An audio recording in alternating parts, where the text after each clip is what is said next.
everyone. Welcome to the Inside by Anita. Today we have a special guest, and she's a coach.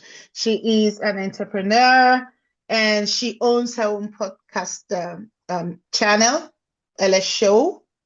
Should I say that? Yes, the Yes, Zanta podcast. the Zanta podcast. Her name is Ruthie Zerai Semire. Yes, having me, Margaret. You're welcome. I'm so happy you're here. I'm glad that we're finally connecting here on the Insights by Anita show.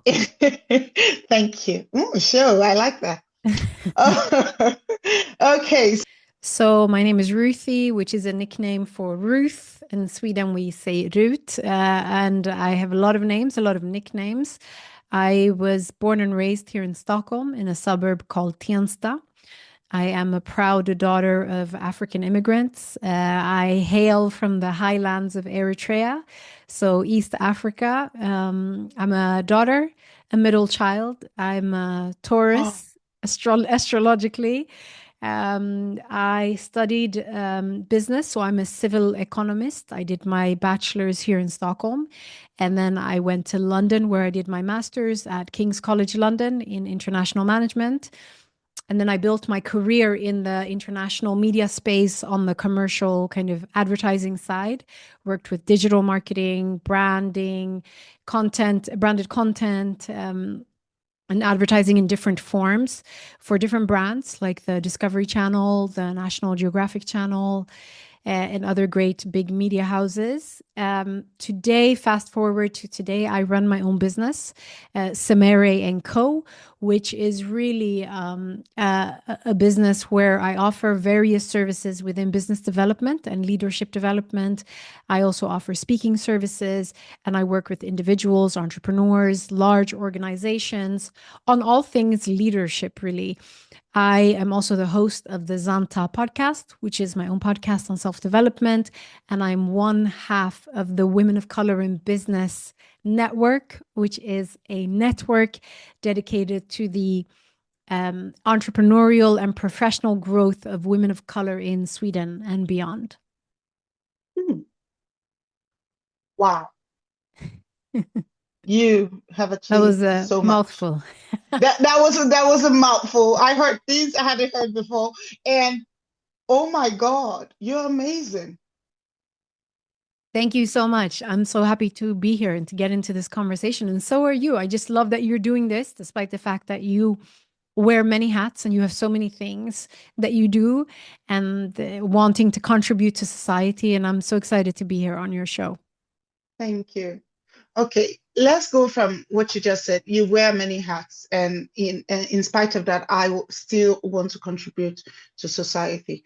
I think one of the problems that I have seen that most Africans have, or most migrants in general have, is they come into a new country, they've left everything they know behind, they're about to settle, they want to make something out of their life. Some of them are going back to school, some of them are trying to learn the new language. It's a whole lot of things put together, and then they have to work, they have family, they're raising. So in a way, not in a way, that is them doing multiple things. Jag tror på svenska säger vi många bollar i luften. They have a lot of things going on for them, and it feels like it's a lot. My question to you is, as a coach, how do we manage all these things together and still be excellent in all of them? Because you've done so much.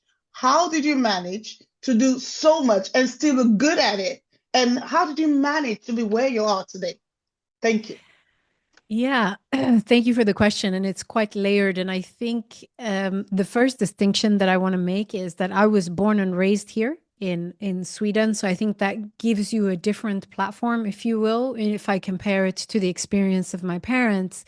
And maybe, like you said, some of your audience are migrants, people who've come here in like early adulthood or adulthood, where I think that journey is quite different. And I'm very appreciative of the journey that my parents have made and rebuilding after being cut off from so much, having to leave and having to start over, often with very little to no funds, right? And I think that journey is quite different from my journey. So I've benefited a lot from the foundation that my parents put in place.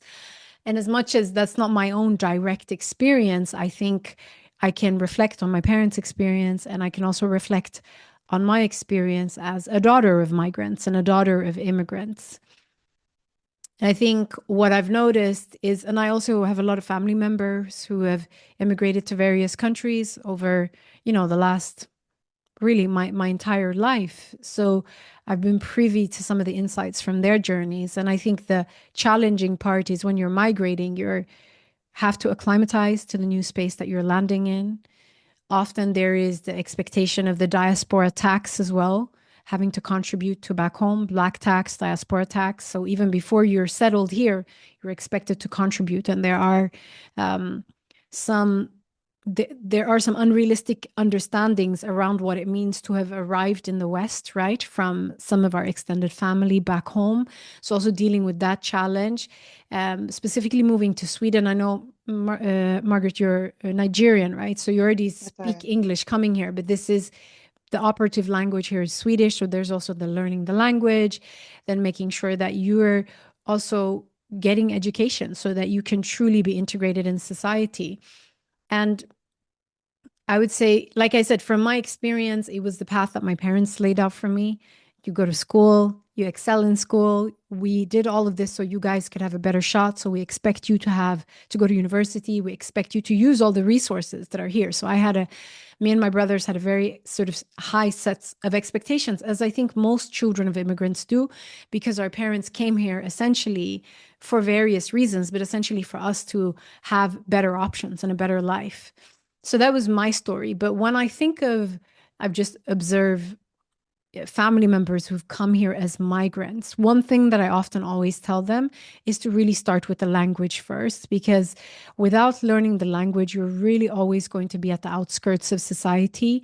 And I do also respect the fact that a lot of people, by necessity, go in and start working because they want to, support the person who's next in line to come, or support their mother and their father. And there's No, an but apart urgency. from supporting, förlåt att jag Yeah. avbryter det sådär. Apart from supporting, they have to survive as well. Yeah, no, absolutely. And I think that that's really the point that is important to me. So if your goal is just to survive, that's just what you'll do. You'll just survive. If you just go for the lowest hanging fruit and just making money to cover your most basic cost, you'll be stuck there. But if you're here to grow and elevate, then I think that there has to be a balance between the surviving and the investing in your future, which is school, learning the language, learning new skills, making friends outside of your own ethnic group. And yeah, just really being open to learning about this new environment that you're in and like how to be successful in this framework. The common Swedish saying, "Lagom är bäst." I'm like, you can do better. And Do why better. do you think they do that? Good question. I think that for many, maybe because they need to survive, they feel like, oh, if I have to go back to school, maybe I cannot work as much. I cannot have the money to cater for my needs, my immediate needs. Or I have family back home that I have to. Thank you for bringing that up. Back to answer the question you asked, I think a lot of people settle because they just want to be able to survive. They want to be able to cater for the needs of relatives back home. They want to be able to just there's fear of failure. There's fear of what is out there. If I go, will I succeed? There is fear of maybe I'm not as intelligent. This is Sweden or this is Europe. Maybe educationally their standards are way higher than what I'm used to. So there's just a lot of factors that I think play out. So thank you. You could hop in if you feel like it. I mean, I'm curious because you work with migrants, right? In some capacity. Yes, I do. Yes. So my question is, how does one strike the balance between surviving, taking care of your daily needs, um, the diaspora tax situation, supporting your family, right? And and thriving and growing in this new environment that you're in. How does one strike the balance between these three? Because they're all relevant. I would not be here unless other family members had helped my parents to get here. Honestly, for those that are coming in first, like say for example your parents, it's hard to strike a balance. You just have to get to that point where you tell yourself, oh, come rain, come sunshine, come hell water, I'm going to do this. I'm going to do it as much as I can. Even if I fail, I'm going to do it. I'm just going to keep pushing. There's no, uh, if you want to strike a balance, maybe you decide, oh, if I have to go back to school, I have to work part-time to be able to support myself. And then, strunta idom some Hemma, forget completely about those that are dependent on you that you have to send money to. You can strike a balance there and still be comfortable as an individual that has just moved. But I think the best way for now within a family is if one person says, oh, because you want to go back to school, because you want to better yourself, maybe one person has to work. Uh, now I'm Swedish is coming in my head, but I'm going to try to you find a balance where you support each other. So I think the best way I could answer your question for a single person who wants to strike a balance, that person has to say, okay, maybe I have to do away with some of my needs and instead go for my wants. If I have to go back to school, okay, maybe I have to decide to look for a job where I have to work nights or I have to work part-time so that I'll be able to cater for my needs as well. I have to also tell people that are expecting so much from me back home that, look, I'm still trying to settle. Back off. As soon as I am settled, I will get back to you. That is the best way you can strike a balance because honestly, you cannot do everything at once. But for families, it's easier when you're married, you have a wife who is as educated as you or who is willing to work. Then you can come to an agreement. You can reach an agreement and say, okay, for the next 2, 3 years, I want to go back to school to achieve this, maybe like a master's, so that we can have better income. Maybe during that time, you're still working to earn a little bit of money, but the person focuses on school. And the minute the person comes out, because it can't be one-sided. If it's one-sided, after a while you outgrow the other person and the person becomes has to look like, oh, maybe my class is different, maybe this person doesn't understand me more. I'm just talking about the other side, the other aspect of it. If you're making the sacrifices to see that you level up and then you do not balance it up between each other. What I mean by that is you don't both get the opportunity to develop yourself further. In the long run, it can do more harm than You're good talking about in a romantic relationship? in a romantic Okay, relationship, yeah. in a family. So if you're looking to strike a balance where you have to educate yourself and be better and at the same time be able to cater for your needs, it's something that you and your partner you have to agree on. Oh, this is what we have in front of us. We want to better. How do we do that? Okay, maybe I have seen, at least in my field of work, a lot of migrants who come here. And I think you see it also in the way they look, how they dress. You see that these people are not even trying to develop themselves, even though they have menial jobs or something. They work, they send everything they have back home. There's no thinking behind the mind that, oh, okay, what can I do for myself so that I can settle here? How can I develop myself further? The thought is still, oh, what can I send back home so that I can look rich back home? And that's not going to help you become a I, better I version of I yourself. also want to say, I don't know, I think there are, last week we hosted a panel conversation on personal finance for women of color, and it was a mixed panel of East African women. There was a Nigerian woman on the panel, there was a Moroccan woman on the panel. So we had many perspectives from across Africa, and I think the diaspora is big. It's not just Africa, but we're African, so that's what we're talking about. I also think that the experience is very nuanced across Africa. So when we look at like East Africa, for instance, my country, Eritrea, has been marred by war. So people were not sending money home to look rich. People were sending money home to Survive. really for the rudimentary survival of their people. And if we look at, for instance, what's happening in Sudan right now, a country that was thriving and that is in less than 2 years, like pretty much collapsed. People have no source of income. People are sending back money home to people so that they can actually survive. Now, when we look at West Africa, where especially we look at Nigeria, Ghana, that has been free from wars for such a long time, it's a different thing. So we need to. But that's fast changing because there's a lot of war going on in Nigeria And and I know that killings there are a that, lot of internal in the yeah, north, and like, but I guess the oldest reference I have of war in Nigeria is maybe the Biafran War, right? yeah. But when you look at the difference difference between, because I've traveled quite a bit in West Africa, in Ghana, in Senegal, and places like this, versus the context in some of the East African countries, like I'm thinking Somalia, Eritrea, Sudan. If you come from that diaspora, you are not sending money home in order to look like rich. You're sending money home because your people really, really, really, really need it for the most part. Now, in my opinion, you are making a really good point, though, around, and that's just to speak to our differences, because Africa is so nuanced, it's so layered, it's so different, right? But you are making a really good point of something that I talk about in my coaching practice in regards to just self development. What does it mean to give when you don't have anything to give, right? Exactly. So that's a fundamental thing, right? But then on the other hand, I think it's also important that we question ourselves as people. What are also our responsibilities, and finding a balance between those two things. So when we were at this panel talk last week, we had a woman, you might know her. Her name is Bobby. She's a financial educator. She's part of the community here in Stockholm. She said something that I thought was like really, really smart. And she said, she's also this advocate for limiting how much money we're sending back.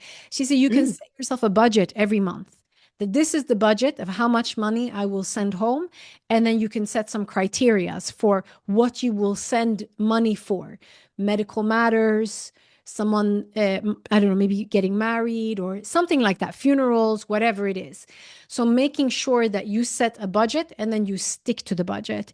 And then a couple of other people were also saying this, which is something that I often talk about because I've watched my parents being out of necessity, because most of their siblings were enlisted in the war. They were sacrificing their lives. So sacrificing some of your money when someone's sacrificing their life seems small, right?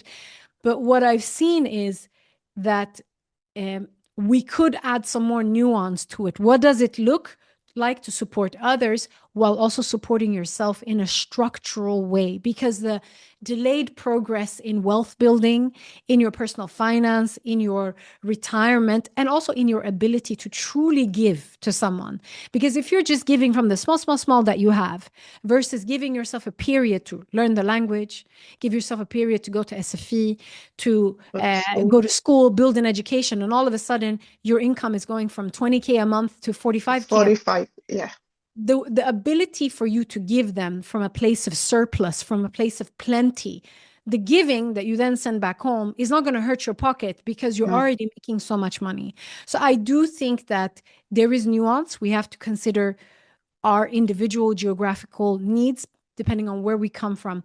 But in general, I do agree with you on the point of that true giving. In order to truly give to someone, you need to be able to have something to give. And a lot of us give from a place of not having. And that means that both your family back home are stuck in some form of poverty, and that you're also stuck in some form of poverty. So no one's growing. Exactly. Yeah. Okay. Moving on. No, but you make it make so much sense. I yeah. Yeah. You were brought up here, you were born here. So, like you said, your parents gave you a platform to develop on, which is why you're where you are today. But for someone who is just coming in, like myself, who came in maybe through marriage or who came in as a student, how can I use my lived experiences to create asset? How can I do that?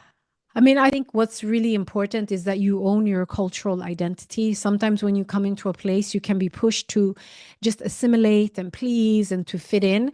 And I think it's really important to integrate, like to enjoy the new fabric of the society that you're a part of. But integrating doesn't mean self-abandoning, right? So I think it's important that that you hold on to what makes you unique. Like for you, you're a Nigerian Swedish woman, right? That also, I'm sure you speak several languages, you have global experience. And I think that is what it means to own your story as a bicultural person, to own the fact that you're an international person, you're multilingual, you have a strong cultural awareness, you also have resilience because you have survived many other places much harder and tougher than this environment, right? Yeah. And so I think for me, I integrate all aspects of me. I'm a Swedish born Eritrean, Pan African, Black woman. I speak Swedish, Tigrinya, English. I work all across the world, and my identity is always at the core of anything that I do, really. So I think it's like really holding on to that that makes you you, while also being really open and embracing of learning new things in this new environment that you're in. I think that really helps to keep us sane as well. That I've lived in tougher environments than this, and somehow I survive. And I have that at the back of my head. No matter what I face, I'm like, shit, this is nothing. I've been through worse. And then it propels me to do better and all of that. My point is, how can I? Because you own your own company, you own your own podcast show, you are an entrepreneur. What I think the question I'm asking is, how do I take my lived experiences, my story as an individual, how do I turn that into a business enterprise? How do I make something out of it? Because why did I ask this question? I was listening to a certain preacher about a year or two ago, and he had traveled to the UK to do a program there. And then a young man walked up to him in the UK and was like, "Oh, I don't have a job. I don't know what to do." And he turned and looked at the guy. "Do you have a camera?" He said, "Yes." "Do you have a phone?" He said, "Yes."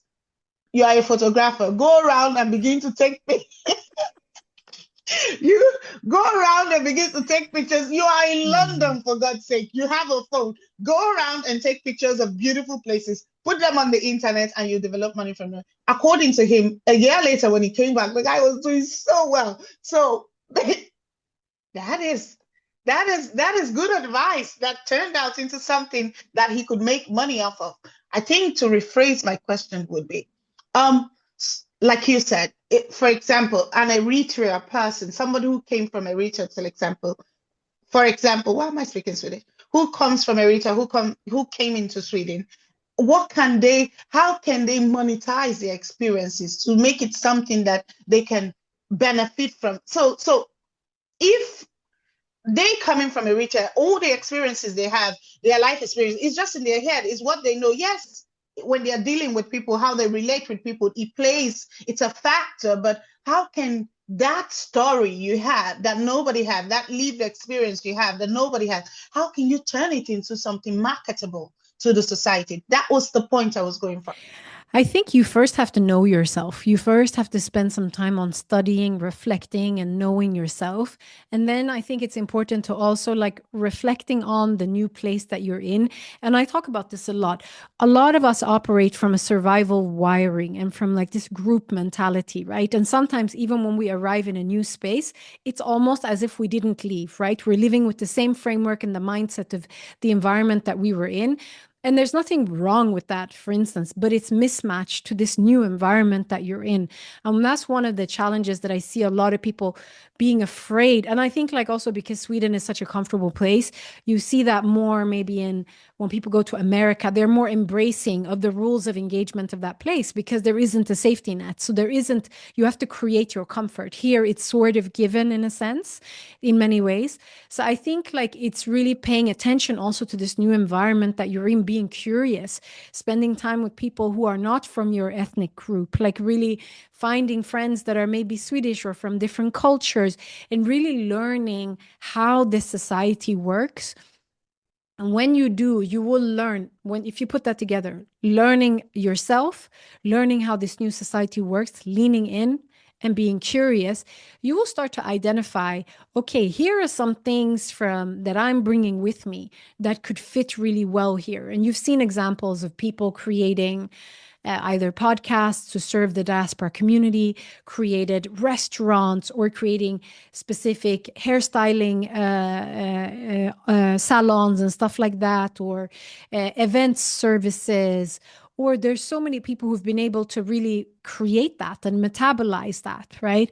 But I think it's also paying attention to what do I have maybe that is unique in my own understanding of the world that this environment could need, and really tapping into that. But I think I personally feel like one mistake that a lot of people do is that they only create for their own small diaspora communities, whereas you could maybe find something that translates to the greater population. And then you're talking about something that is scalable. And I think one thing that we have, Africans, but people from the global south, is that we are collective people. We come from collectivism. We come from community. And that's something that you're seeing in Northern Europe and beyond, that is, for many reasons, historically, weather and so on, becoming more individualistic. But and people are starting to realize that that's not really great for society. More people are isolated, mental health challenges, declining birth rates, and so on. So there is wisdom from our collective way of being and doing and relationship building that could be energizing the society that we're living in as well. Yeah, thank you so much for that answer. Now I have a question for you. As someone who's born here in Sweden, you went to school here, and I feel like you know the people more than I do in some sort. So my question to you is finding friends that are Swedish. You talked about that. How do you find friends that are Swedish? Since I came to Sweden, I haven't been to Africa. I haven't been to Nigeria. This is my home. Why do you have to exclude me in the discussion, even without getting to know me or my situation or where I'm from or my values? So I think I asked that question because I was hoping that, oh, maybe you have like a secret that we could tap into.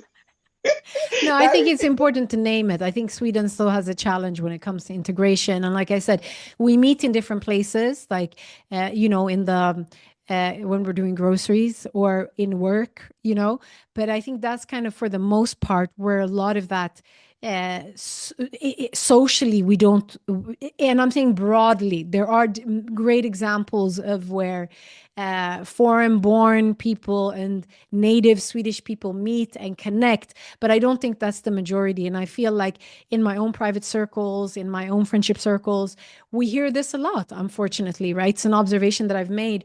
And I would say most of my friends are probably like me, people of color and foreign born. So there and is, you were born here. I was That's born just here, yeah. So exactly.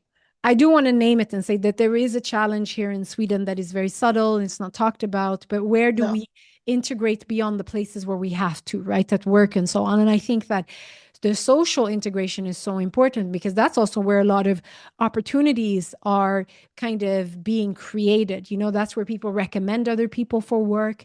And if you're hanging in a group that is just homogeneous and people just look like you, when an opportunity comes up at work, you're going to fill it with someone that you relate to, right? And I think that also happens in the opposite direction. But, since I'm a coach and I like to talk about things from a self-empowered, sort of optimistic point of view, what I think could work for people is that we've established that there is something going on here in Sweden where we're not meeting as much as we should, and that has its consequences. But I think what I'm seeing more is like, where can we find the spaces that are interest based? Like maybe you like boxing, maybe you like cooking, maybe you like, I don't know, cold plunging, or you like to play tennis, or you like knitting, or whatever it might be, any type of, you play music or some type of sports, running, maybe you're part of a run club. And I feel like in those groups that are more interest driven, I feel like there's more opportunity for people coming together because you already have something really strong in common. There's like meetups and different things that you can Google online, and I'm sure you could find groups or personal finance groups or investing groups and different types of networks where you can connect with people on one big common denominator. And I feel like there it's much easier to get to know each other and to relate to each other. So that's something that I would recommend. I think Yes, you did. be audacious about who you Yes. are, own, whether you're Nigerian, Eritrean, say Indian, Polish, own the fact. I have it on my Instagram profile, actually. It says daughter of Eritrean immigrants, right? And I'm very proud of that. So if you're proud about something, no one can put you down for what you're actually super proud about. And I think when you own your narrative and you own your story, that can not really be weaponized against you. And then it's important to find like-minded people. That's why I do group coaching programs for women of color, where women of color can build community and strengthen each other. So I think that's part of it. And then so owning your story, finding community of like-minded people and people who reflect back to you your bicultural identity, or people who are allies of that space, right? And then on the other side, I think it's also learning how to navigate wider society skillfully. So I'm sure that in the spaces that you're in, you're probably one of the few Black women in the spaces that you're in. You also have to sharpen and develop that skill of being the only person of color in the room, of really building relationships, being interested in people, and also not to reverse kind of like typecast people and assume that, people are not interested in me or will not want to know who I am just because we don't share the same ethnic background. There are a lot of people who are very open to that. So, but I think regardless, I coach women on really learning how to own themselves and be in those spaces from a self-empowered place, and to navigate those spaces skillfully and professionally without letting go of who they are at the core. Skillfully navigate those spaces skillfully and respectfully without letting go of who they are Yeah. as individuals. Thank you so Yes. much, Ruthie. It's amazing. Welcome. Thank you for creating the time to be here. Thank you for answering some of these questions from the heart. Thank you for really give thank you for sharing a part of you, who you are or what your beliefs are. I really do appreciate that. It's a pleasure. Talk a little bit about your coaching programs, because I feel like maybe Yeah. one or two persons out there may be interested in it. I personally, I am interested. So what do I have to do to come in? Thank you. So, the first thing that you can do to connect with me is to connect with my podcast called the Zanta Podcast, Zanta. It's on Spotify and Apple, and that's a great place to start. I also run a group coaching program for women of color called Self Leadership 1.0. The next program is starting on the 13th of January. So, that's an intimate group coaching program for women of color who want to grow in their self leadership professionally and personally. And this is going to be the 10th edition of that program. Other ways that you can connect with me, I'm trying to think. If you're a business owner, we run the Women of Color in Business Network, and I'm going to send you the links for that you can share with people, where we do events. Our next event is on the 17th of December. And I guess, like, when it comes to what you were sharing on how do I help women grow in the program, is to learn that everything is a practice. We want to master something from the beginning. I wrote this quote the other day: don't measure your success in a 1 year time frame, measure your success in a 10-year time frame. Like, really, and then you're going to see the work and the difference you're going to see. Because a lot of the things that you might be seeing in me today have been something that I've been working on for years and years and years, to be able to speak this freely from the heart. It's been humble work for over a decade.